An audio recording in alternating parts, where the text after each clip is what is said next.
पद्मार्कं गजाननमहर्निशम् अनेकदन्तं भक्तानाम् एकदन्तमुपास्महे।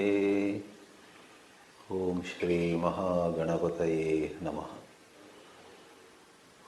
ओम श्रुतिस्मृतिपुराणानाम् आलयं करुणालयं नमामि भगवत्पाद शंकरं लोकशंकरं। शंकरं शंकराचार्यं केशवं बादरायणं सूत्रभाष्यकृतौ वन्दे भगवन्तौ पुनः पुनः। ॐ यैरिमे गुरुभिः पूर्वं पदवाक्यप्रमाणतः व्याख्याता सर्ववेदान्ताः तान् नित्यं प्रणतोऽस्म्यहम्। ओम श्री गुरुभ्यो नमः।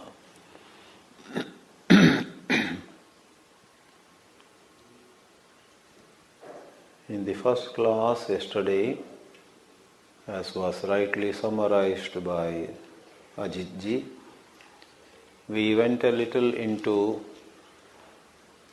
the way different acharyas looked at the foundation works, which are Upanishads, the Gita and the Brahma Sutras, and each of them in their own way and in a very, very wonderful way provided to humanity a system of their own.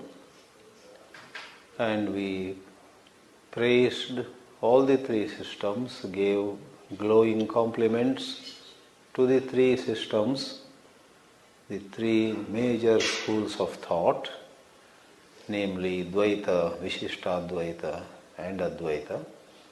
Then we made it clear that in these sessions we are going to try to understand the Advaita outlook. And we made a beginning in that direction towards the end of the class yesterday, saying a little about the role of the scriptures, the role of what we call the Shastra. Does the Shastra describe the reality? Does the Shastra give to us in an objective fashion the knowledge of our own true nature?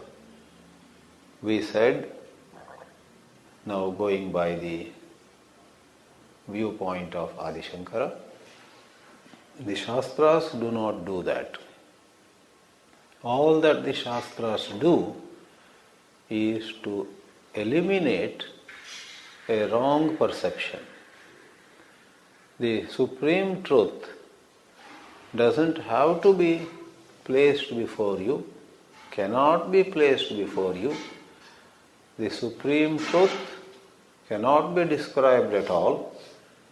The supreme truth, as conveyed by numerous portions, mantras of various Upanishads, is number one, beyond word, beyond thought, beyond speech and beyond mind, that is. Number two, it is one without a second. As Chandogya Upanishad would say, the father Uddalaka in the 6th chapter of Chandogya Upanishad says to his son Shvetaketu, Ekameva Advitiyam, calling the supreme reality over there Sat. In some places the supreme truth to be known is called Brahma. Some other places it could be called Bhuma, Chandogya itself, the 7th chapter. But in the 6th chapter, where the celebrated Tattvamasi appears, not once, not twice, but 9 times, the Supreme Truth is referred to with the word Sat. And with respect to that Sat, Sat means reality, Sat means what actually is. Everything else is Asat. Everything else is what doesn't exist, but what seems to exist. So calling it Sat, the expression used by the teacher over there is Ekam Eva Advitiyam. It is one, and to prevent somebody misunderstanding one to be one as we use in counting. This is 1, this is 2, that is 3. So to dismiss that possibility of one among many, one in a sequence of counting, the Upanishad mantra itself says, Ekam Advitiyam.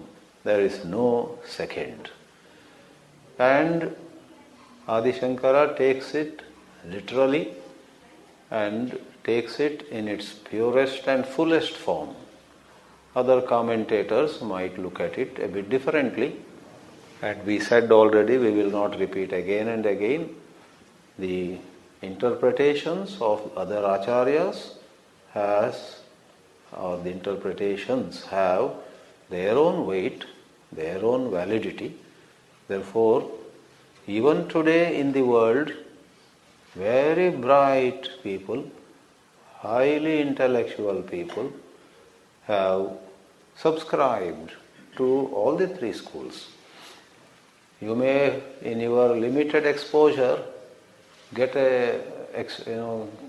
become a member or visit one of the schools, and then you say, that place I went, that ashram, there are PhDs, there are very bright people, there are people who have given up a whole lot of their positions and coveted places and are pursuing this spiritual practice with such passion.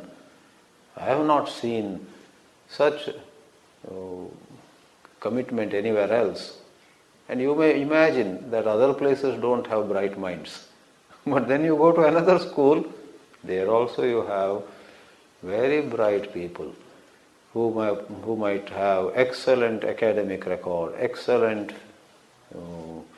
intellectual abilities, who might in economics or some other science, or as we call mathematics and physics have been generally regarded as very, very pure sciences. Physicists are fond of saying that physics is the main science, all else is further modification. Mathematics also has caught the attention of a lot of people. Those who are deep into maths say, if God were to describe this world, mathematics would be his language. They would say maths is the greatest tool to define everything. And others may have other views. But my point here is, those who would have applied their mind to intricate problems of physics or maths, economics or some other subject. Personally, I used to imagine science is everything. Then life taught me some hard lessons. Then I mellowed down. Personally, I used to imagine art, poetry, what is that? But I must confess before you, it is not to please some people here, but really, I have been humbled. My ego has been crushed by various instances, situations. Now, though I have a little of science background, I respect art, be it dance, be it music, be it painting, be it a simple thing like interior decoration of some house. I respect it as much as I respect mathematics or physics, because every subject under the sun has its own greatness. I otherwise was into science and then into language. Language has been one of my major areas of interest. The 3 or 4 languages I know, I continue to delight in picking up, learning yet another idiom, another phrase, and so on. And it has its own benefit and its own disadvantage too. You get lost in words. So all subjects are great, and my point here, without stretching it much, is each of the schools of thought has drawn people of tremendous intellectual abilities, has given them satisfaction, has given them tremendous solace, and therefore on that ground you cannot say this is the right one and that is the wrong one. So coming back, what does the Shastra do? We quoted a line from Shankara's commentary on some portion of the Brahma Sutras, where he used the simple Sanskrit word apanayati. The scripture or the scriptural statements, the mantras of the Upanishads, remove certain false constructs that our mind somehow comes upon. And by using the word false construct, essentially we mean, as Shankara himself said in that line that I quoted, essentially we mean the sense of duality, or same thing is also called sense of triad, triputi, the known, the knower, and the knowing. Our mind operates in these triads again and again, but Upanishads help us rise above that particular division. It has its place. The divisions of known and knower have their place in a certain exercise, in a certain transaction, in a certain operation, as you may call it. But the truth is not limited to that. The deeper truth is there is no such division at all. This morning I will pick up the thread from there and bring to you a very important, very fundamental position of Ādi Shankarāchārya. And I must hasten to add, before getting into it, that the commentaries of these great acharyas have, in a manner of saying, 90%, they have a coverage. They cover varieties of values, varieties of desirable code or code of conduct, varieties of devotional sentiments. A whole lot, 90%, is pretty much common. And I will, in these lectures, I will take up some examples of that, where the different acharyas do not have any conflict. Each may describe, each may express in their own ways, but there is no contradiction. The simplest example is values like Satyam Vada Dharmam Chara. Ramanujacharya is not going to say something drastically different from what Shankaracharya would say on Satyam Vada, speak truth. Only they may express it in different levels of intensity, or sometimes slight differences in interpretation. One example comes to my mind. In Chandogya there is a famous statement, Ahara Shuddhav Sattva Shuddhihi. Towards the end of the 7th chapter, Sanat Kumara, winding up his discourse to Narada, says, Ahara Shuddhav Sattva Shuddhihi. If you have right food, if your food is pure, Ahara is food. Shuddhi means purity.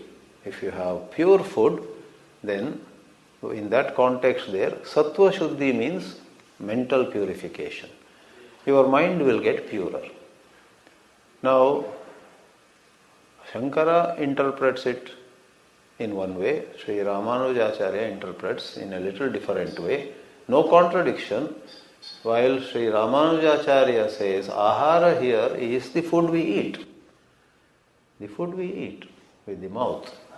That is the most common meaning for ahara. And he takes that meaning and lays stress on our food having to be very pure in various terms. Sattvic food, as Bhagavad Gita describes, and then other dimensions of food like by whom was it prepared, what was the state of mind of the cook, was she or he angry with everybody, cursing everyone, did she prepare the food, or did she or he prepare the food with love of people, love of God, with a great sense of blessedness, a great sense of happiness about life, and all that is about the food we eat. But Ādi Shankara, while very much agreeing with that, goes a step further in this particular instance. Some other place Shankara may be brief and Madhva or Ramanuja might be more elaborate. In this example I have offhand taken up, Shankara would say ahara here is not only what you eat through the mouth, but what you take in, because the etymology, the basic meaning of ahara means take in. Ahriyate iti aharaha. Whatever is taken in. He says whatever you take in through all your sense organs. Through television, whole day you see the Las Vegas shooting, as though life is, there's nothing other than that in life. Repeatedly you watch, oh really, that much weapon he had in his room over there, oh really. Some of you are already smiling, though Swāmiji also is into it. By chance we see a little. So, not only what you eat, but what you watch, what you read, what you hear. We hear some gossip and then say, tell me more. And some gossip, and what we smell, what we touch. Therefore, these interpretations may have a little difference, but there is no contradiction. But we are going to consider in these 9 lectures, to a great extent, that 10% of their interpretations where there is major difference, and that 10%, though small in quantity, is very foundational when your interest is not about daily living, but you are actually interested in certain ultimate questions. What is my relation to God?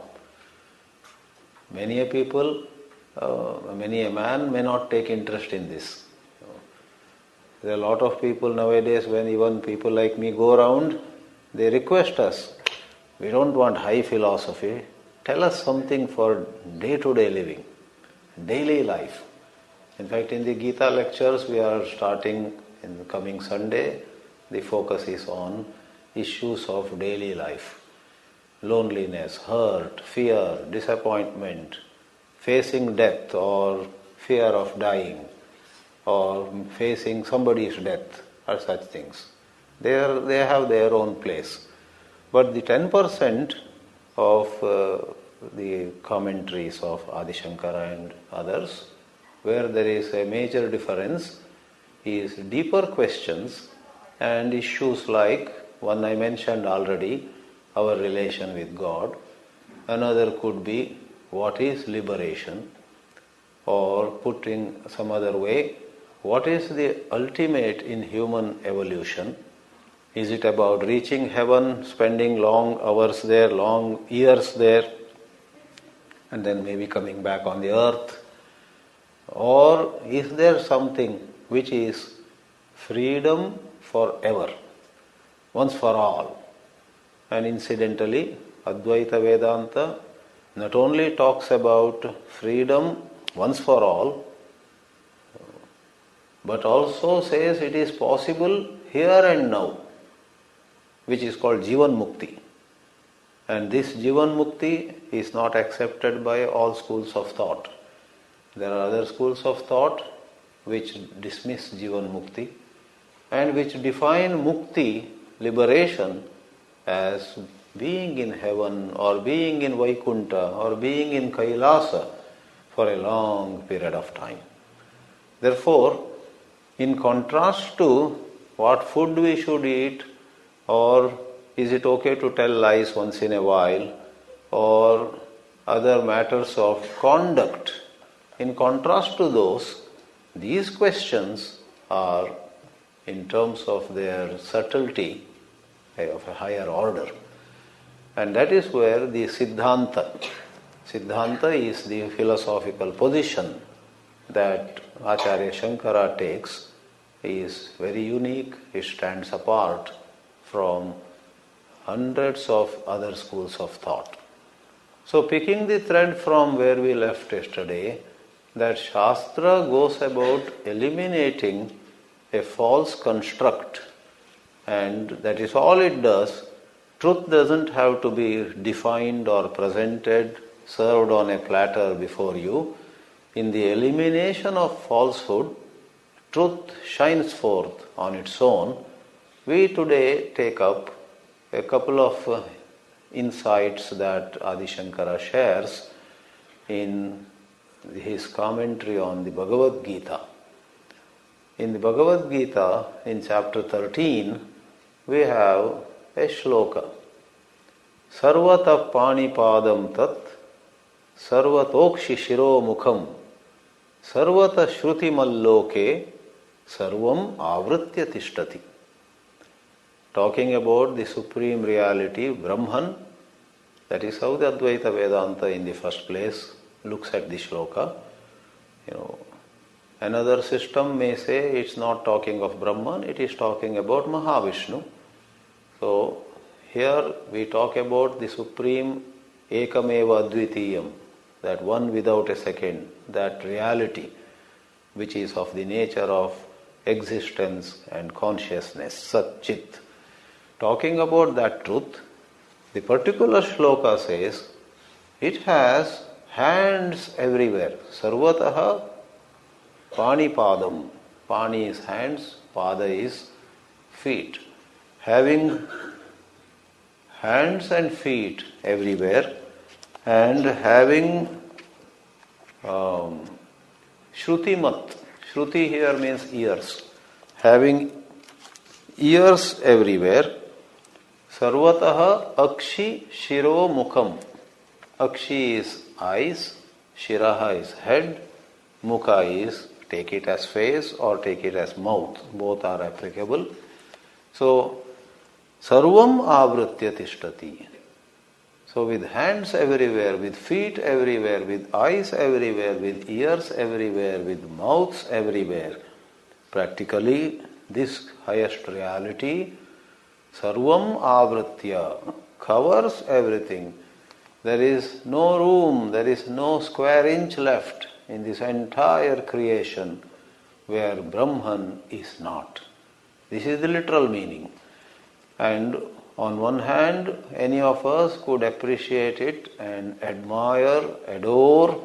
We could be awestruck at the majestic nature of Brahma, and we say, yes.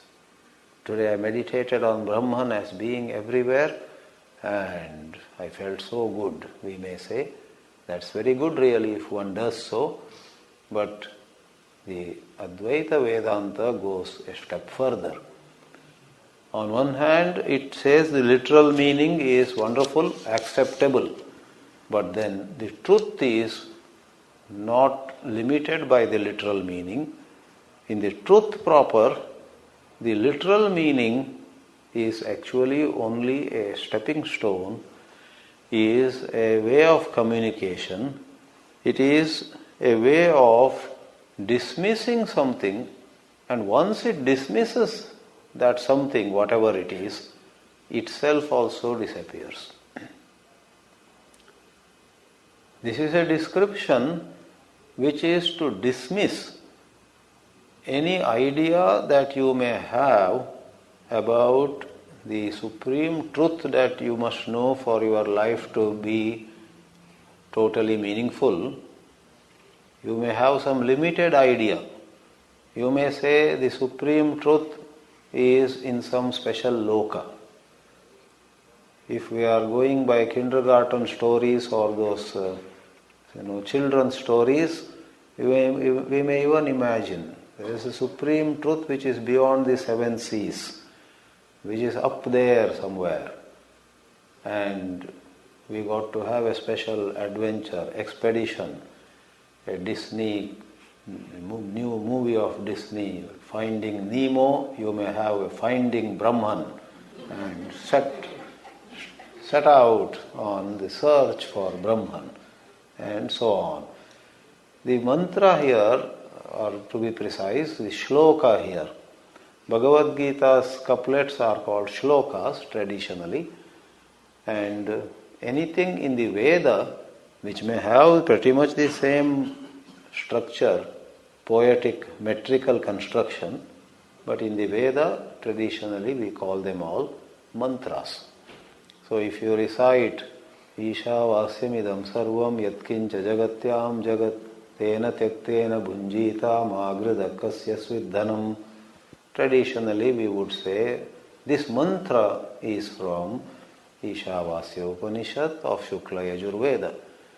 But if you chant a piece from Bhagavad Gita, like one here, or one of you recites the last shloka, Yatra Yogeshwara Krishno, Yatra Partho Dhanurdharaha, Tatra Shrir Vijayo Bhutir Dhruvanitir Matir Mama. Traditionally we say, yeah, that's wonderful. That is the last shloka of Gita. So this is a shloka. In the Vedas it is a mantra, and that is a traditional language. This shloka, Sarvata Panipadam Tat, is to dismiss that idea that truth is beyond the seven seas. Or somebody says, I am not so way behind as you imagine. You always underestimate me. I have a high idea I have read philosophy. I have understood. Okay, tell me, where is the supreme truth? It is in the heart of everyone. Wow, this is beautiful. Do you take it literally? Yes. And I also know that it is in my heart, in his heart, in her heart, in everybody's heart. So do you say it is only in the heart and not in the nose, not in the hands?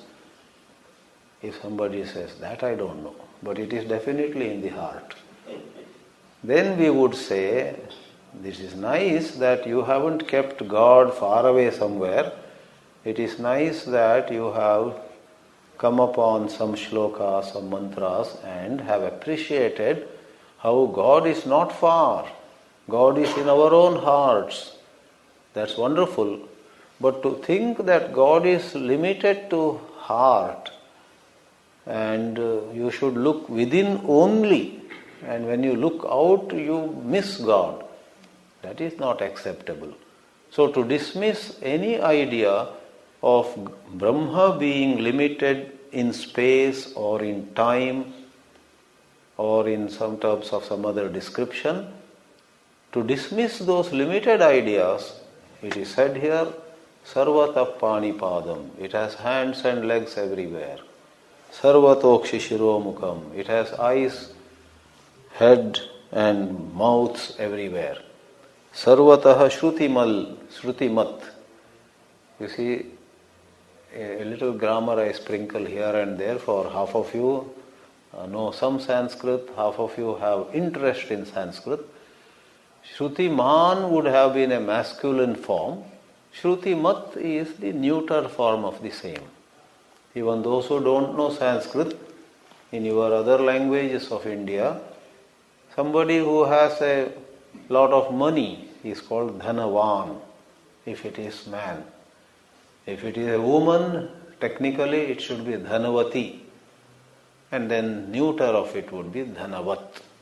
So Shruti-mat is that which has Shruti ears. Shruti here is Shrotra.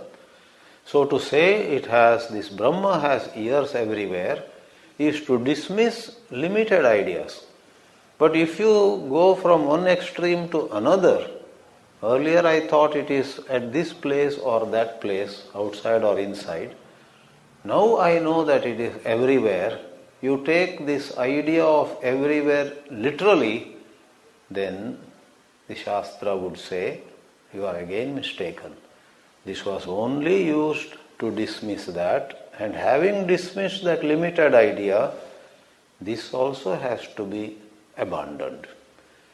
So at this place, Ādi Shankara takes the opportunity to make a sweeping comment that not only here, but everywhere in the Upanishadic or Brahma Sutras or in the Gita literature, the approach of Shastras is to create a scenario with which certain wrong notions are removed, and then that scenario also is removed. Nothing is left behind, because if any description is left behind, it would mean Brahman is describable. Brahman is not describable at all. Sometimes when you fight with your spouse, you say to him, right, or say to her, no one can understand you. I have tried and failed last 25 years. No wonder. What you say then is actually in line with the scriptures. Supreme Brahman is ununderstandable. Supreme Brahman is indescribable. So every one of us, why blame others, spouse or child or somebody? Every one of us, in the depth of our being, is beyond any description. Taken positively, what it means is our potential knows no limits. We have unbelievable possibilities hidden in us.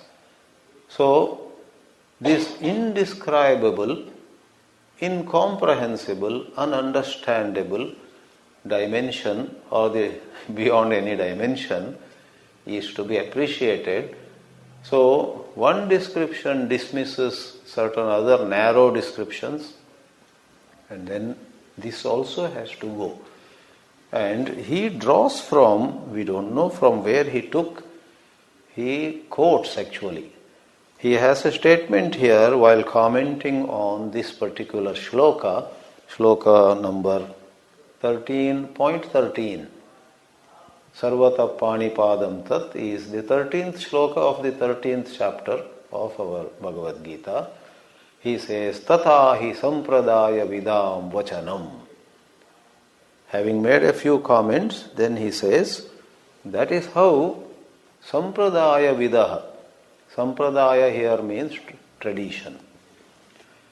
Sampradaya vidaha, knowers of the tradition.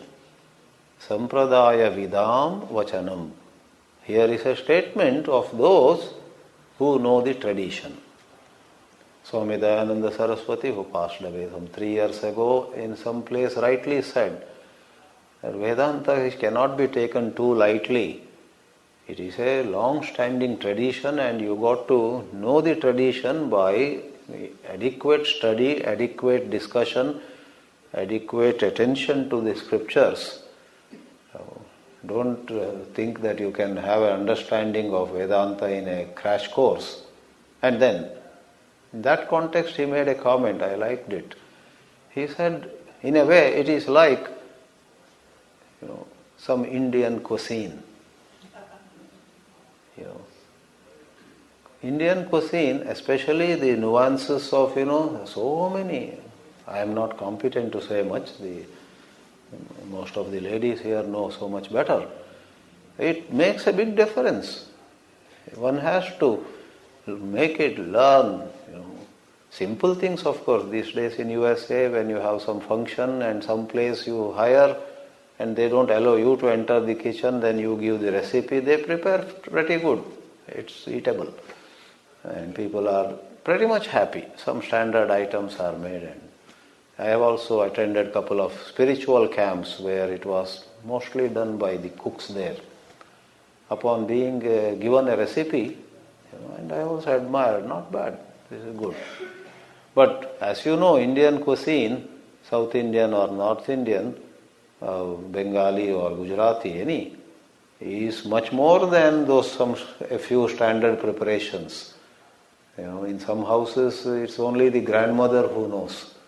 She then says, "Oh, there you have to first heat it and some heating, some cooling, and sometimes leave it for overnight. Sometimes put it in sun for some time." So many things are there. So without going long on it, just as the Indian cuisine of each region has a whole lot of details in it to come upon the right taste, the right smell, the right hardness or softness, and right many other things which you know better. There's a whole art. He said, likewise, the Vedanta has a certain methodology. And one has to know what it is by, this is not to make you, blindly follow any guru. That is the idea. We are not trying to sell some gurudom here. It's not to scare you that don't try to know everything by yourself. Learn from gurus, which means come behind me. No, that is not the idea. That would be another misuse of the whole beautiful principle. It's not I or he, she or somebody, but it is a compliment given to a very profound, intricate science. Because this mind which has been steeped in numerous worldly ideas of the world, this mind of you and me has been soaked in countless ideas of number one, the mundane world, and number two, the various subjects that we study in universities. With due respect to all the sciences, all the subjects of the universities, I should say that they also condition us in their own way. Even those subjects like maths or physics, which have been much praised for certain precision about what they do condition us because they give to us particular concepts. They give to us, to give a quick example, somebody who has been headlong into Newtonian physics gets very conditioned to it. And when, as the history of physics has shown, the so-called quantum physics came, they had a hard time. They did not like to even hear, they did not like to even examine the propositions of quantum physics. Only when some stalwarts did not spare them, come here, look at this evidence, look at this reason, look at this argument. Very unwillingly they opened up, and then they accepted certain principles of the so-called quantum physics. As you know, even Hawking, what Hawking? Stephen Hawking, yeah. I guess he wrote a book, right? Brief History of Time, etc. There the much quoted statement was how Einstein, even towards the end of his life, had said, God does not play dice. God does not play dice. Einstein, with that extraordinary intellect also, was wedded to a certain belief that everything has to be predictable. There has to be some law. Today you may not know the law, but there has to be some law. God also goes by a law which He has made. He doesn't play dice. Playing dice is an idiomatic expression of leaving it to chance, not to a law. And Stephen Hawking and others have later commented, and I believe modern scientists have taken a different view now. God sometimes plays dice.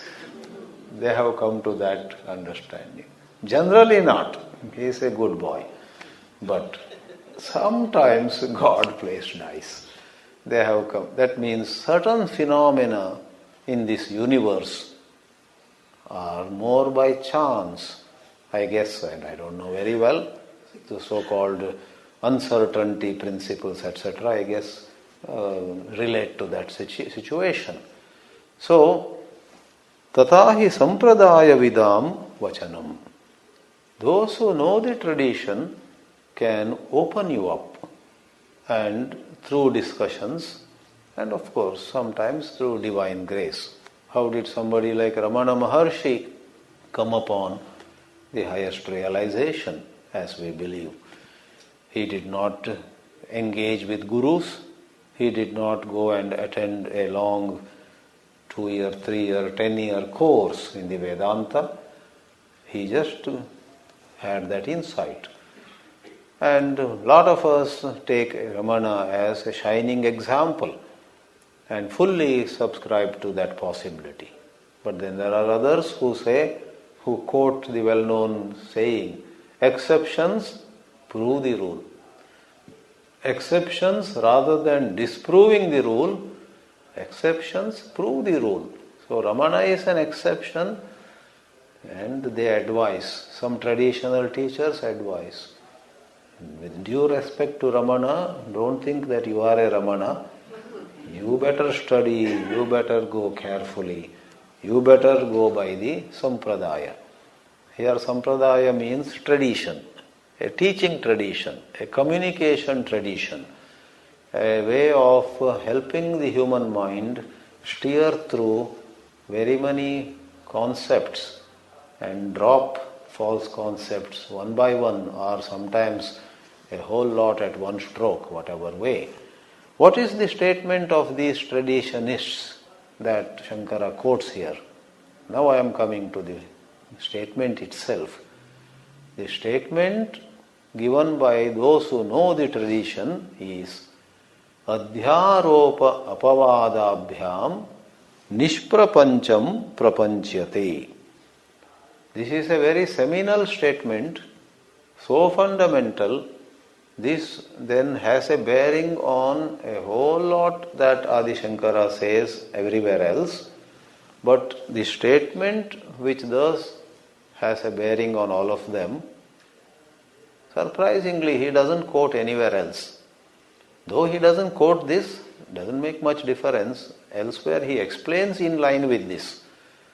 But however, certain teachers have picked it up and said that as he has said openly in his commentary on the 13th verse of the 13th chapter, all his system is based on this understanding that scriptural statements create a setting, and then with the help of that setting they help you drop lots of false notions, then that setting also has to disappear. It is also negated. In a passing manner, when somebody asks Sri Ramana Maharshi, you ask us to inquire who am I, and with the help of the self-inquiry, with this query, with this question, who am I? Yes, we understand. We will be able to drop a whole lot of false ideas about ourselves. Our ideas of superiority, our ideas of inferiority, our ideas of our being sinners, and some other places our ideas of our being great punyatmas, very meritorious, right? And these 3 or 4 expressions I have used have countless ramifications. I would conclude the reference to this by saying that human sorrow is rooted in a self-judgment. Whenever you and I are sad, in a day we become sad, a little depressed a number of times. All of us go through it to greater or lesser extents. Just check out. Examine next time when you are sad. Invariably, behind that sadness, there is a self-judgment. Maybe you judge yourself as not as rich as I should have been. My 3 brothers made it, I lagged behind. or maybe not as knowledgeable as I should have been. So my knowledge is shallow. I wasted time. I had such great potential to be a master, to be a world-recognized master in this or that subject. But by settling for some paltry passing pleasures, and I wasted. That self-judgment, I am not knowledgeable enough, I could have been, causes a pain, causes a sorrow. I am not popular enough. Or religious terms also. I have not lived a very religious or meritorious life. Oh, just watch out. Whenever you are sorrowful, behind that sorrow there is a judgment which your mind is making, which in the light of self-inquiry, in the light of this self-knowledge, is very questionable. And that's what Ramana Maharshi asks you always, find out who you are. He is not asking, he is not questioning your, social identity. If you say I am daughter of so and so, he is not questioning that. But it is a psychological identity. I am good, I am bad, I am successful, I am a failure, I am worthless or I am highly worthy. These are the psychological labels that we put on ourselves. It's not about height or weight or my actual balance, bank balance. I have a certain bank balance, that is never an issue. But on the basis of that, if I regard myself as accomplished, that's a psychological judgment. So when they asked him, we understand it removes so many ideas, but will it not itself stick? Who am I? Who am I? You can perhaps throw away so many ideas, but you may be stuck with this who am I. He gave a beautiful example. He said, the who am I, the question who am I that you may ask yourself is like the piece of wood with which you stir a funeral pyre. A dead body is being burnt. Let's say in a typical scenario, the son of the old man who died is himself stirring. The priest asks him, stir that funeral pyre. He is shaking the pieces of wood so that the burning takes place fast, efficiently. Maharshi Ramana gave the example of the piece of wood with which you stir the funeral pyre. Even as the funeral pyre gets going, everything is getting burnt, the dead body in the middle is getting burnt very well. As time passes, this piece of wood also get burnt. And one just drops it there. Likewise, this adhyaropa apavada. We have certain constructs supplied to us by the Shastras themselves. What are we talking about? Which constructs? When you and I study the Vedanta, invariably we are taught that we are a personality having three bodies: gross body, subtle body, causal body. Some such models are placed before us. We had not thought of it before. Before entering the Vedanta classes, we only knew whose son we are and what job we have, what's our monthly income, and some other relationships. But Vedanta comes along and says to us, we are a sthula sharira, then a sukshma sharira, and then according to certain systems, a certain karana sharira, and so on.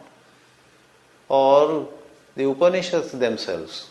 If you study the Taittiriya Upanishad, Brahmananda Valli, the mantras of the Upanishad themselves say, when you inquire about yourself, your nature, your identity, what is this life? Who am I?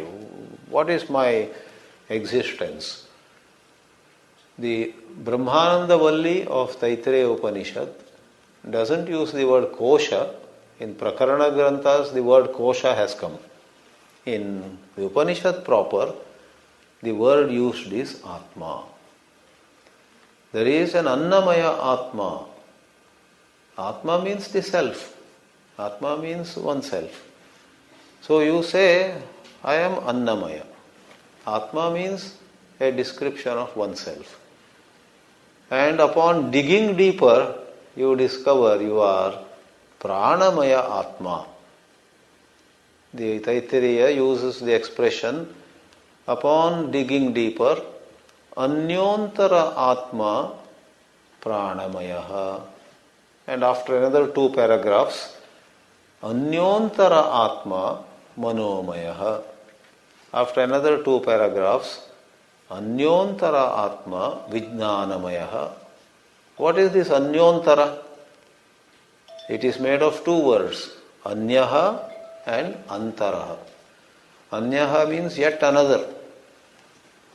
There is yet another level of existence that you need to discover. You say, okay, what is that? First you think you are the physical body. There is a big, I don't know, in USA especially, all are astronomical figures, some billions of dollars industry of body upkeep. How to get slim, or how to put on pounds, or how to this, how to that. In yoga itself, I believe, is a several billions of dollars industry. Then there are other, Tai Chi is there, and some other Western workouts are there. Some Pilates. I came across that recently. Earlier I only knew a Telugu surname, Pilutla. I have a friend in Los Angeles, Pilutla. In Raleigh, North Carolina, they said they are going to have a brief demonstration of Pilates. I did not know. It was good, somebody showed. So you have Pilates and so many. Each of them is a big industry. Though, admittedly, each of them, including yoga, is much more than the well-being of the body. The maximum subscribers are interested in their body and the energy. Annamaya and Pranamaya. Yeah, Pranamaya also. In fact, people are very much interested in, maybe more interested, I suppose, in the energy level. Looks, of course, are important, but energy is if we have an energetic day, who would not be happy? If you feel like 2 inches above ground all the time, you feel very good. That is Pranamaya Atma. But then the Taittiriya Upanishad says, Anyaha, there is yet another level to you, dear. What is that? Manomayaha Atma. The emotions, various thoughts. Then Vijnanamaya Atma, varieties of values, opinions, varieties of beliefs, varieties of ideas of right, wrong, ideas of what is the best in this world, what is the highest that I can achieve. So knowledge base. So there is a Vijnanamaya Atma. There is also an Anandamaya Atma. Now, according to this statement, to which Ādi Shankara gives immense importance, Adhyaropa apavadabhyam nishprapancham prapanchate, this wonderful description of our having several levels of existence, several layers of existence, our personality being much more than a physical body, and each having its own grandeur.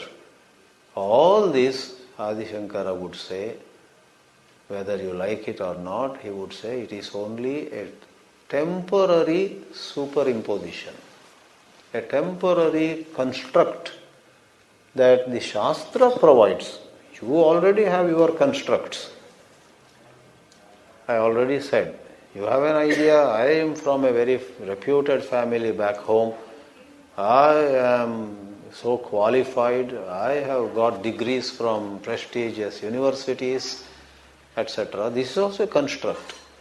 You see, from the Vedantic perspective, or somebody like Ramana Maharshi's perspective, the moment you describe yourself in any way, good or bad, you have slipped from reality, whether you like it or not. The moment you have described yourself, you are not anchored in the ultimate truth. I must hasten to add, that doesn't mean that a person of enlightenment goes about like a blank fellow, What do you call here? Zombie? Go like a zombie, Who are you? I don't know. Who are you? Nowadays I don't know who I am. That is not the zombie description that's talking. We are talking about what you regard as, your identity primarily. The enlightened person continues to have 100 descriptions which he or she had before, but they are secondary now. They are functional. Like if you are asking an actor playing a role, and let's say the context is the play. What are you? Who are you in this play? I am Alexander. I am Cleopatra. He may say, she may say. Knowing very well that the context is this person is asking what role I am playing, and let me tell him I am Alexander here. The lady says, I am Cleopatra. She knows very well her identity primarily as a certain actor. Likewise, the enlightened person, is fully aware, and if earlier he thought he was a descendant of a very reputed family, now also he knows that. But earlier he thought that is the main thing, and nothing else mattered. But now he knows that really I am the pure self. That's just a word. He doesn't stick to the word. He has a certain understanding. In a shloka in Saddarshanam, Maharshi Ramana says, the unwise and the wise both have a body. And both say, I am this body. You say, what, is there a print mistake? Even the wise person says, I am the body. The shloka, if you read, says, yes. The difference is, the unwise says, I am this body, and he stops, there is nothing more. The wise person says, I am this body and I am this entire universe too. Or I am this body, but I don't stop there. Going a step further, I am the substrate. So a clarification is made. So, we have already our own constructs, our own ideas. The scripture then puts its ideas. You are Annamaya Atma, you are Pranamaya Atma, or you are Jivatma. You have already had many lives, you have many more lives to go. When Sri Krishna begins his discourse in the Gita, he says, Arjuna, what are you talking? You say you are killing these people. Nobody is getting killed. And then in that context he says, all these soldiers we were there, are here, they will be there. You also were there, you are here now in front of me, you will also be. In another chapter he puts it, Bahuni me vyatitani janmani tavacha Arjuna. I have had many lives and you too have had. And then says, Tanyaham Veda Sarvani. I know all my previous appearances. Natvam Vetha Parantapa. You don't know. That is the difference. So, Adhyaropa is the technical word used here. Adhyaropa means deliberate superimposition.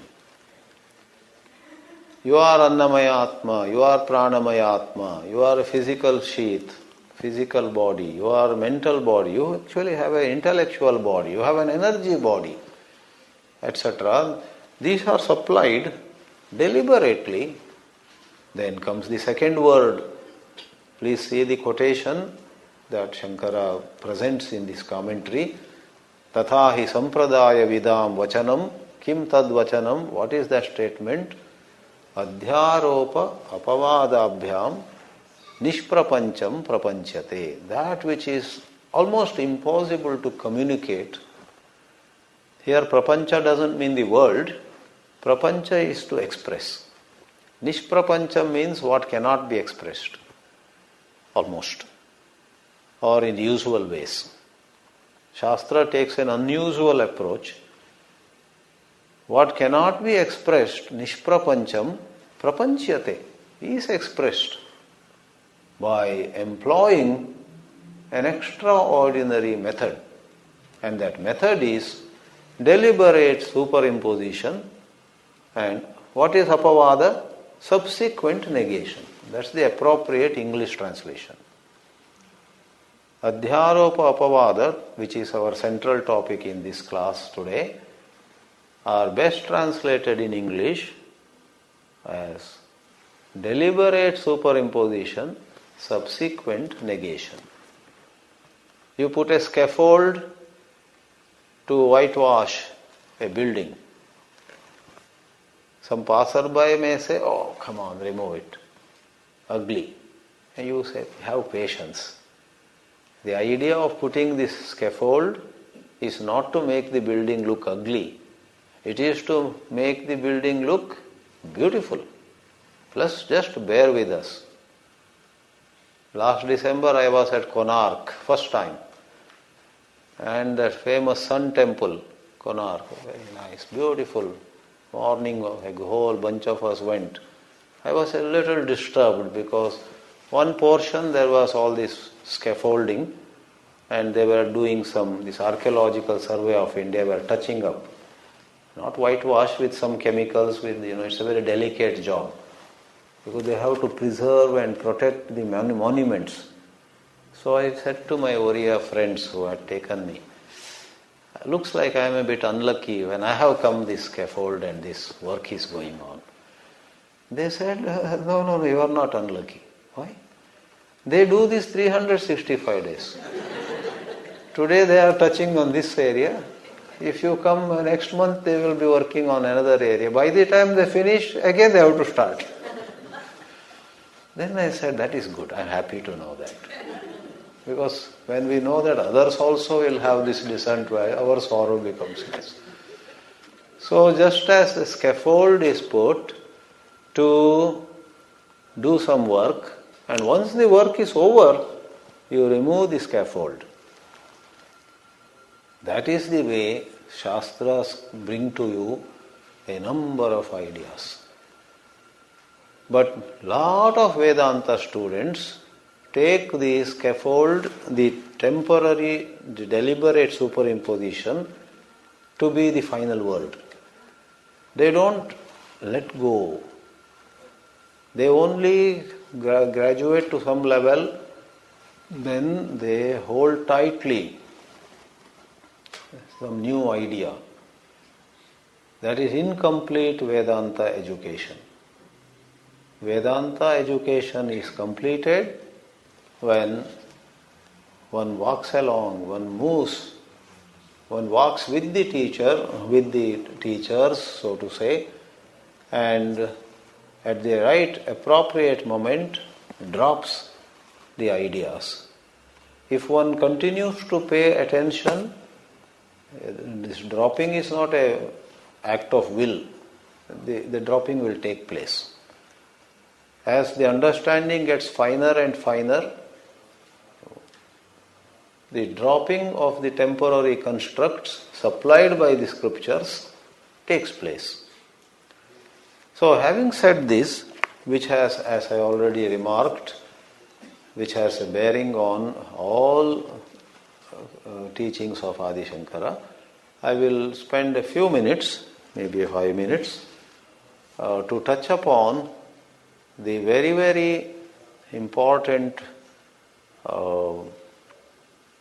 tool in the Advaita Vedanta, and that is this business of avidya, ignorance.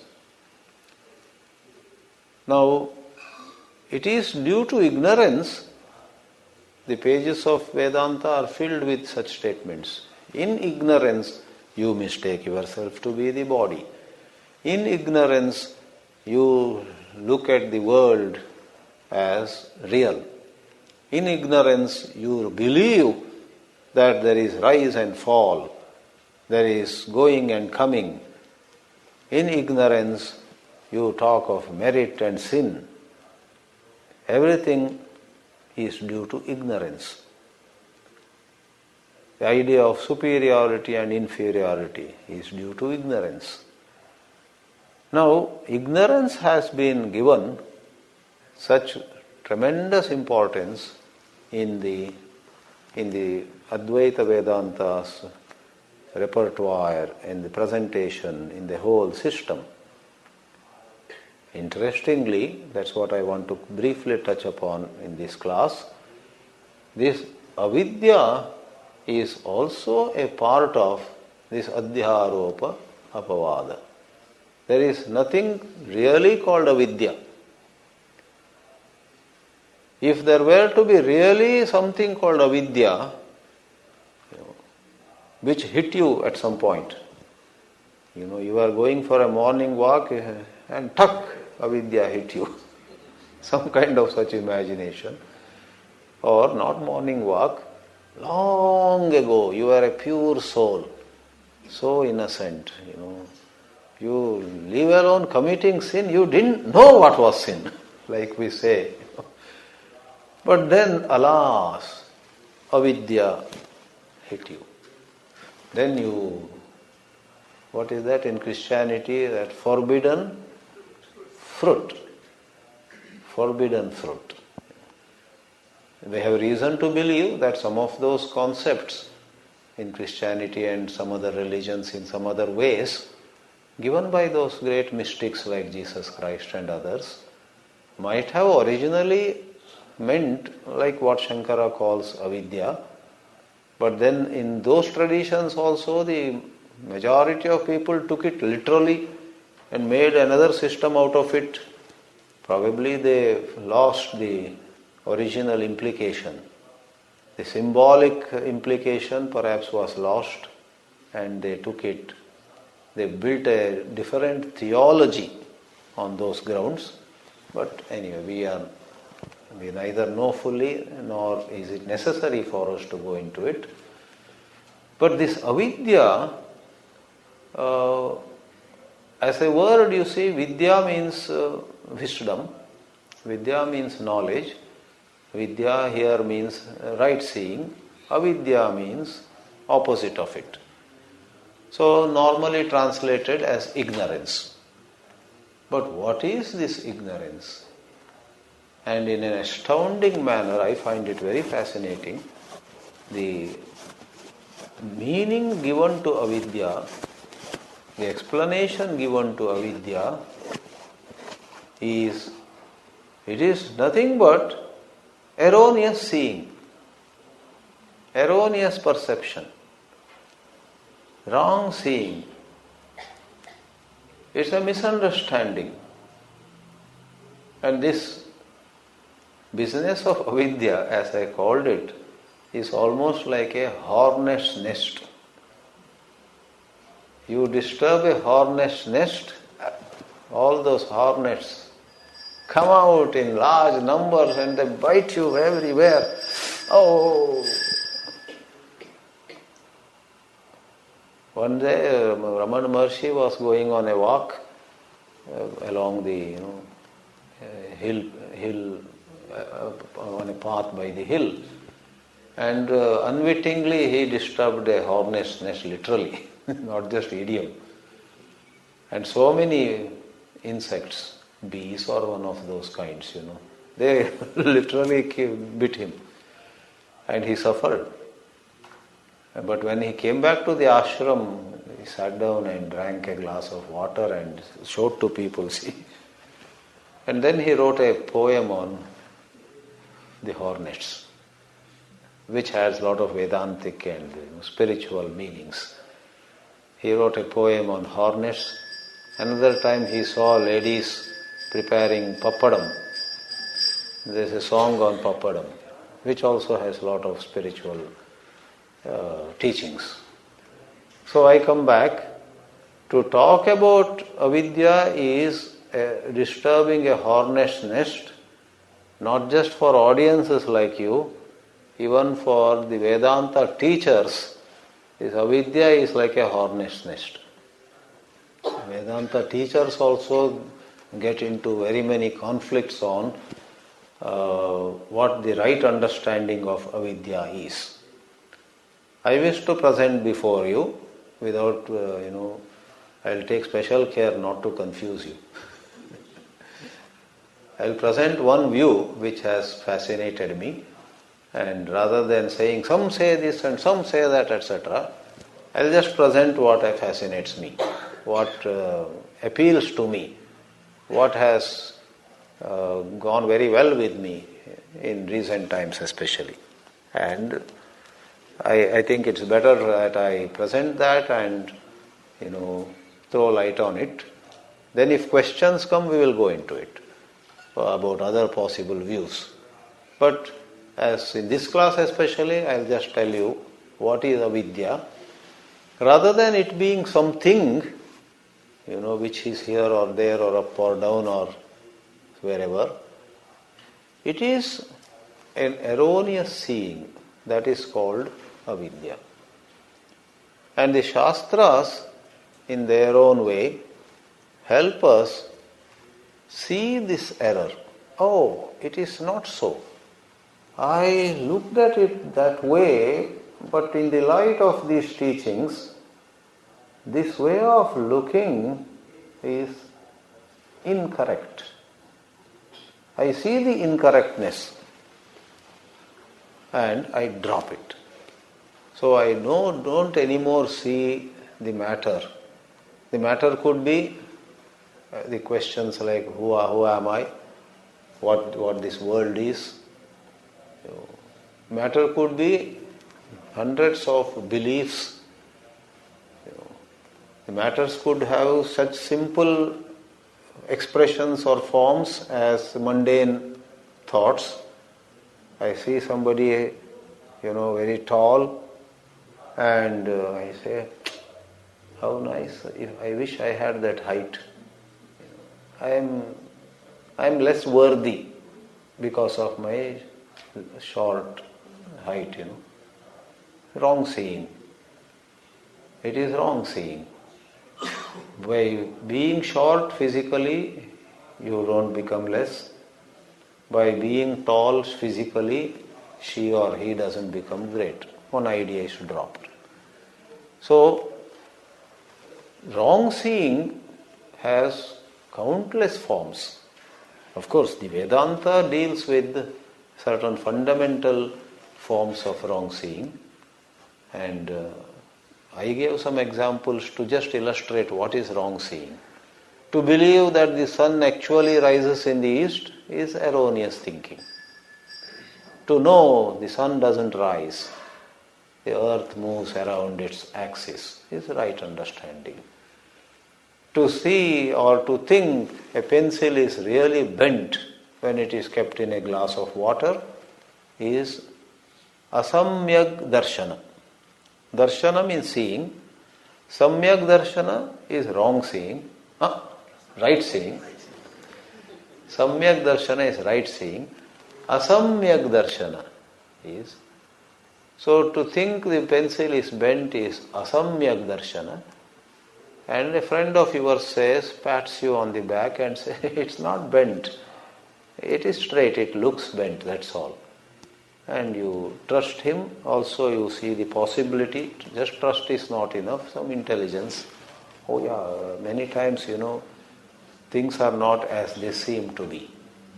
So okay, it's not bent. Okay, it is straight.